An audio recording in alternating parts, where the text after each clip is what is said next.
Mike Owens here, and today I'm joined by the head of the New England cartel, Tyson Chartier, who's one of his men returned to action on the 29th of October, Calvin Kattar, against Arnold Allen. Tyson, always a pleasure, my friend. How are things with you today? Not bad, man. We're just finishing up camp. We just finished strength and conditioning. We got one more wrestling session, and then we'll fly out tomorrow. Awesome. Speaking of flying out, I know that you guys spent a couple of weeks in Vegas. I know you were training with Dan Ige, Natan Levy as well. How valuable was that trip in relation to this fight camp?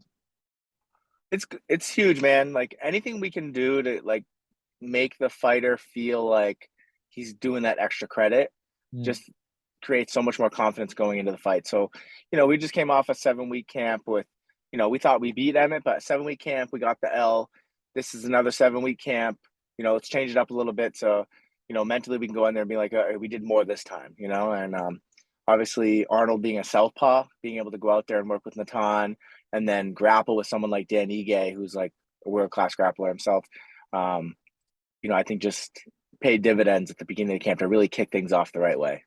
How special is it when you see your man, Calvin, facing off, training not only with a friend of yours in Eric Nixick's student, but also the fact that they shared the cage less than 2.5 years ago? I mean, it just shows you what the sport is all about. I mean, right now we're in battle with Arnold Allen and his team, but down the road, who knows? It could be the same thing. Like at the end of the day, like this is a sport. You compete against each other. We're trying to make our lives better. They're trying to do the same. And unfortunately, one guy's got to lose. And the professional guys understand that. And we went out there with Dan Ige. We tested ourselves. He tested himself. Me and Eric got to test each other. And after that, there's a bond. Like even the guys, I haven't fought in 10 years now, and still the guys that I fought, there's like a special bond there, Mm. like guys that you share that cage with, and you get their respect, and you get their respect, they get yours, and after that it's like there's kind of a lifelong bond from there on. And so you're not going to be friendly with everybody, but it does mean something to be able to go back out there and use Ige and Nixick and pick their brains and be able to have them help us with our fights. 100%. You mentioned the opponent, so let's get straight into it. Arnold Allen. Can you talk to me a little bit about the process of getting matched up with Allen? I mean, this kind of came out of nowhere. It seems to be, as you mentioned, a reasonably short camp. Can you walk me through the process of getting the name Arnold Allen? Yeah, they had thrown out the name like 10 weeks out, and then nothing was really happening for a couple weeks. So we're like, all right, we assume this isn't happening. We were training as if, so, we say 7 weeks, but we were training for him for 10 weeks, but we just assumed the fight wasn't happening. And then all of a sudden UFC called 7 weeks out and they're like, hey, this is going to happen. And, there was a little bit of back and forth, kind of uncertainty even then that like, is this really happening? Mm. And then the contracts came and there it was. But yeah, I mean, it's been a tough one to book. Like we were gonna, they offered him last summer for us to fight him in October, and it just didn't materialize. I think he had some injuries, and then he called us out in March, and we obliged, and then it was like the timing didn't work out. So I thought maybe this, and then I would hear through the grapevine that he had hand issues, so I thought maybe he's gonna be out longer. So that's kind of how it came together. But I'm glad it came together because I think it's a fan friendly fight. It's a fight that makes sense for both guys in the rankings. He's the highest ranked guy available right now. Because you got to assume that Emmett and Yair are probably going to fight, and Ortega's hurt, and Max is hurt, or so. It makes sense. And we're trying to get back in that title picture, so we have to beat the best guy available, and that's Arnold Allen. As an opposing coach, can you kind of walk me through what you think Arnold Allen does well in his skill set? Yeah, I think he obviously he's got good boxing. He has good kicks too, good footwork, hits hard. He seems like a decent grappler. A lot of his fights do go to the ground. He's got some slick takedowns. He's got some good chokes. Um, so I think it's more of like a boxer jiu-jitsu guy versus a boxer wrestler. Mm. And I'd say Calvin getting the wrestling background. So it makes for a fun style because both guys probably have some different areas where they have advantages on the ground or perceived advantages. And on the feet, I think like you can debate all day on who's better on the feet. Some people feel like Allen's the next guy and he's just so good, and he's a southpaw, so it's quirky. But we've been here before with Ige on a 6-fight win streak. Um, Giga. Ige on a 7-fight win streak, and now we got Allen on a 9-fight win streak. So yeah, Calvin's just going to do it, what he does and end that win streak and then show that we're the guy.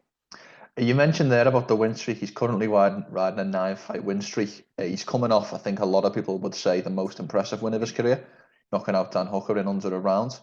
Did your opinion of Arnold Allen change post Dan Hooker win? I mean, I think it showed that he's definitely ready for a top 5 guy. We've always known he was good. None of these guys are easy. Once you crack the top 15 in the UFC, none of these guys are easy. They can probably all beat each other on any given night. It's just a matter of performing in those 15 or 25 minutes. But I don't necessarily think my opinion of him changed. I think it was just all right, now he's done enough to warrant getting fights top 5 fights. But I think equally as impressive as he was, you can kind of flip the coin on that with Hooker, and he didn't look great in that fight. And kudos to Allen for taking advantage of that, right? That's what you're supposed to do.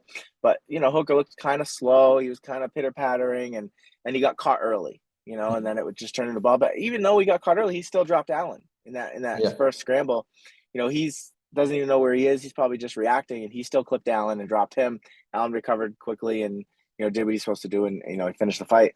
But it was just can't take a ton from that fight just because it was so fast and Hooker got caught early. Other than listen, you got to be sharp with this kid because he does have power. But yeah, I think it was. If you're on Allen's camp, you're saying, yeah, look, we're on the map. And if you're on Hooker's camp, you're like, man, you fought awful. So there's not as much to take away from that as maybe other fights that go the distance and you kind of just dominate, 100%. I gave this stat, to Calvin when I spoke to him a couple of weeks ago, that Calvin has spent more time in the octagon in 2022 than Arnold Allen has spent from 2019 to 2022.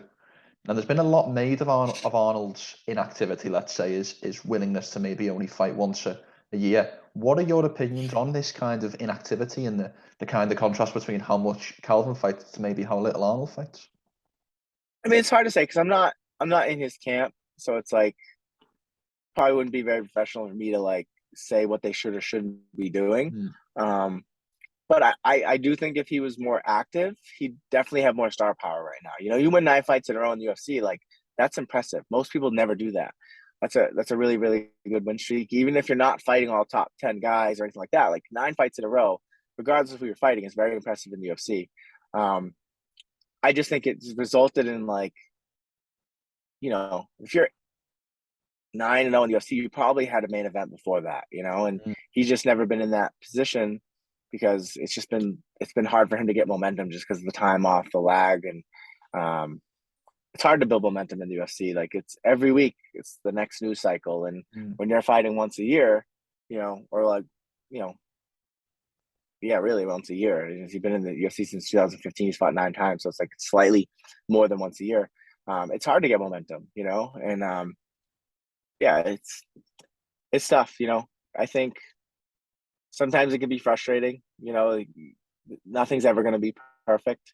Sometimes you're going to fight injured. Sometimes you're going to fight on timelines that you don't necessarily want or agree with, or a location that you don't agree with, or the guy or whatever. And you and your team have to make those decisions. I'm all right, what's the move here? And I think, they've just been very, I assume, I don't know anything, but I assume that they've just been very cautious on their end, taking playing the long game and this and that. And that's fine. That's what's worked for them. They're 9-0, so you can't argue against it. But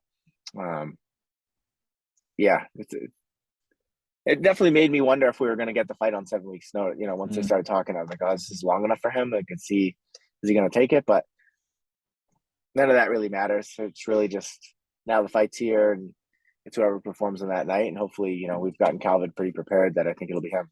Yeah, 100%. And I do appreciate you answering that question because it's a difficult one to answer.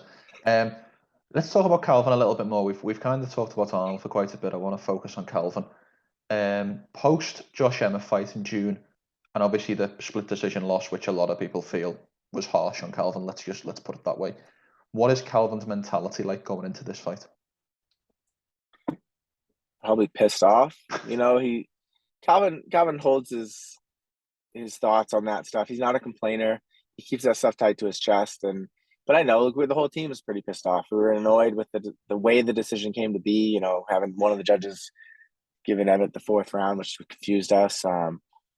Yeah, so he's got a chip on his shoulder. Calvin's always find reasons to put those chips on his shoulders and come out angry. And I think this is just another chip. And he's coming in. He feels like a little bit, obviously missed opportunity, frustrated with how he fought, frustrated with how the decision was. And I think, that usually leads to Calvin coming out like pretty pissed off, and he's going to fight you, he's, which makes for the best Calvin Kattar. You saw him in the Giga fight and coming off velocity. Every time he comes off velocity, he does well. So, and this one even extra because it was like a loss that we didn't feel like was a loss. So, yeah, missed opportunity, frustrated, pissed off, and just ready to like take it out on the next guy. Let's very quickly break down the Josh Emmett fight, because obviously it was very close, and I presume going in as a team, you didn't want it to be as close as it was. I do agree that Calvin deserved the win, but it was nevertheless close. So there's obviously things that went wrong in there. So when you break down that performance, what do you think went wrong that led it to be so close and led it to ultimately go in Emmett's favour? I mean, I don't necessarily know that anything necessarily went wrong. I think Calvin was maybe a little bit less aggressive than he wanted to be. I think, he's feeling a certain thing when he's in there versus what we're seeing. Those are always two very different things. I fought before, and what I thought was going on and what was really going on were always not the same, And he was doing a really, really good job with his high guard and his defense. Not a lot of those shots were landing. If you look at a lot of the shots that Josh was getting credit for that looked cool to the judges, like the oohs and the ahs, it was like bang, bang, bang, like overhand, overhand, overhand, landing on Calvin's arms, and then Calvin would hit the fence and then reset and go away. And it just, nothing happened other than Calvin's been like, yeah, you're not landing anything. But the optics are to the judges that, oh, look at Emmett just landed 5 shots and bullied Calvin around the cage. When you're the one in there, you're thinking like, oh yeah, good luck trying to land those. I can see him coming from a mile away, and they did nothing. But unfortunately, that's not the way the sport's scored. You don't get as much credit for defense, and when you're not landing huge shots, sometimes the optics can lead for them saying like, all right, I think Emmett won that round because look how many big shots he landed. When reality is like he didn't really land any shots. Calvin landed a lot of clean shots. Calvin wasn't getting as much credit for a jab as his, even in the post fight interviews, his team downplayed the jab. They're like, oh, Kattar was just landing jabs. That's nothing. You were landing the power shots. But it's like, we busted your eye open with the jab, and you're bleeding all over the cage from a jab. And this is also a guy that on his Tapology has like, I don't even know this is a thing, but listed like literally he has a win as a power jab into ground and pound or whatever it is, like that Josh Emmett has a win.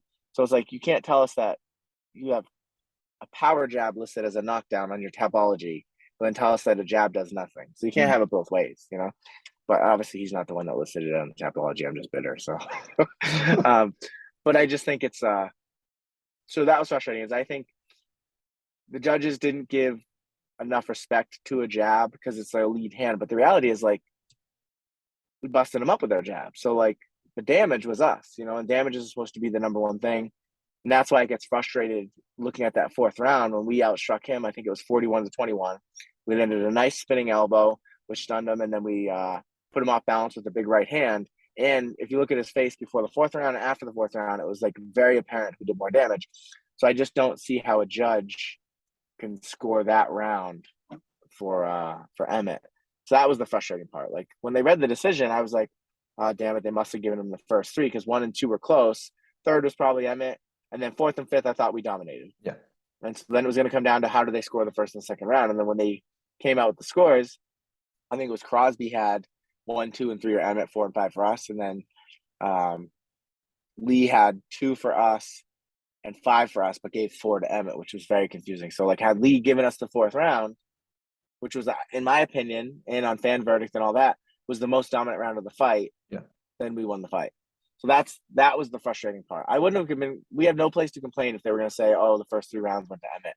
But that's not how the scorecards went. And so when you have a judge giving the 4th round to Emmett, that's where you're like, well, okay, explain to me how he won that round.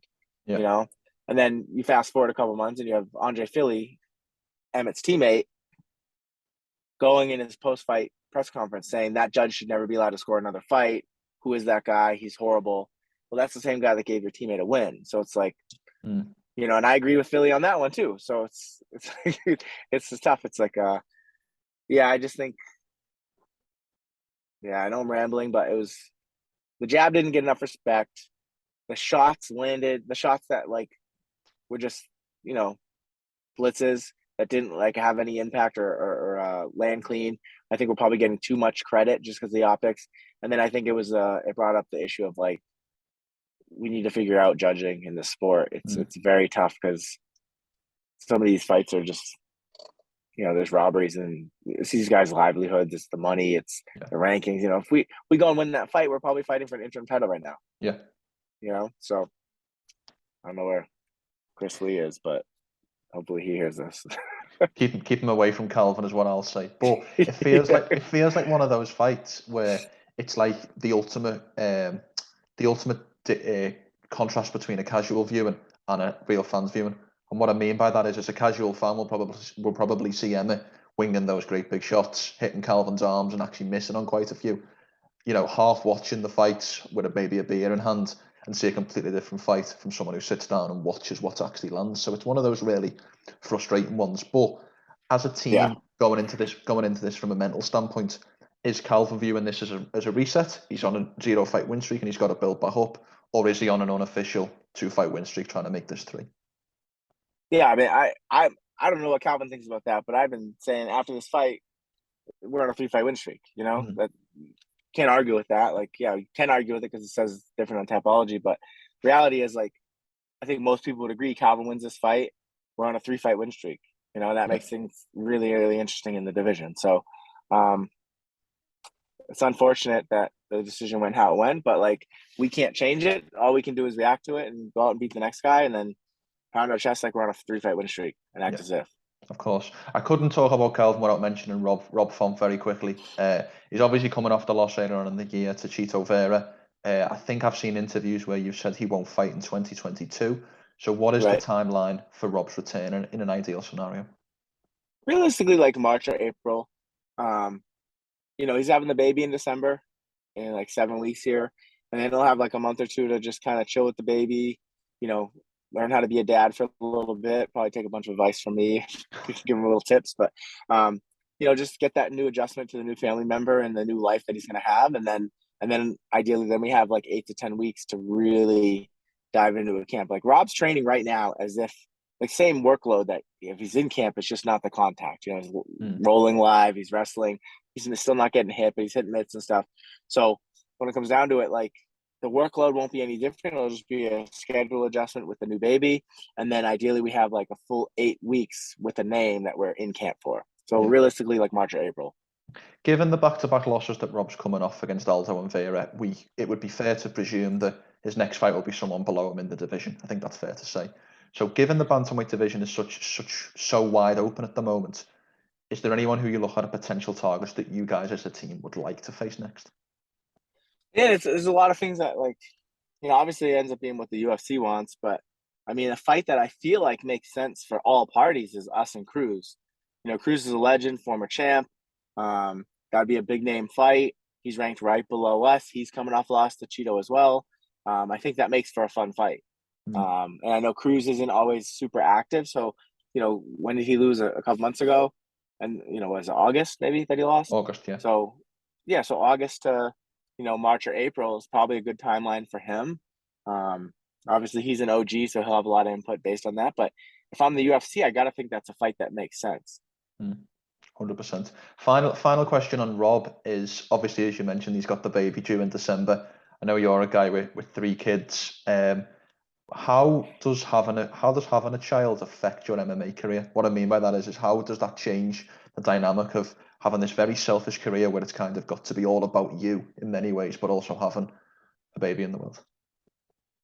I think it gives you a little bit more drive, something to be a better man for, you know. You got to think that everything that, especially in the social media age, everything that you're doing and everything that you say, it's going to be somewhere for your kids to read someday. You know, so they're going to be able to gauge their character of you, not just on how you act, but how, like, you present yourself to the world too as a public figure like Rob is. So I think it'll, Rob's always conducted himself super professional, so that's never going to be an issue. But I just think, like, not that he needs extra motivation, but it's that extra motivation to provide more for your kids and be a good role model. Like, eventually your kids are going to look at that topology and see what your record was, or how'd you lose this fight, how'd you win this fight, and you just want to make them proud. And I think also one thing it does, I think it makes you more of an appreciative person in general, because he's going to have to make a lot of sacrifices, time away from that baby to train and to fight and stuff like that.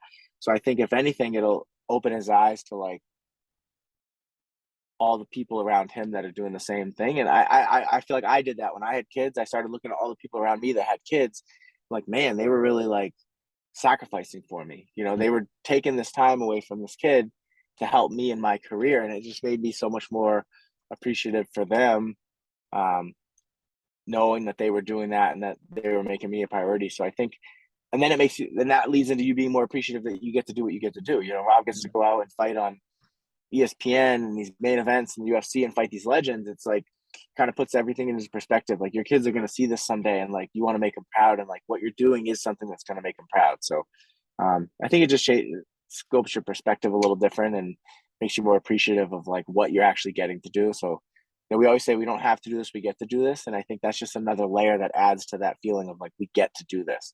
Yeah, 100%. Well, I think the best place for us to end is the thought of baby font in the world in the next couple of months. So T, thank you for the time as always. I do appreciate it. And I wish you the best, a safe journey to Las Vegas and a great fight week, and all the best for Calvin's fight on Saturday night. Thanks, brother. I appreciate it. Before we finish, how can people find you on social media, and anything you'd like to shout out with regards to the team or anything like that? The floor is yours for the last word. Yeah, the cartel, the team is Any Cartel MMA on Instagram, and then I'm Tyson. I think Tyson.Chartier, Tyson underscore. I think it's Tyson.Chartier on Instagram. Is it underscore? Okay, Tyson underscore Chartier. Okay, yeah, Tyson underscore Chartier. Yeah, we try to keep it light. We'll be in an Airbnb the next week, and there's a lot of banter that goes on, a lot of pranks and stuff like that. So, people enjoy that. But we just appreciate all the support. If you want any cartel swag, it's on the cartel.com. And just tune in next week or this week whenever this airs, and hopefully get that third win in a row. Make sure to subscribe to the LowKick MMA YouTube channel for all the latest news, event previews, and interviews with some of the biggest stars in MMA.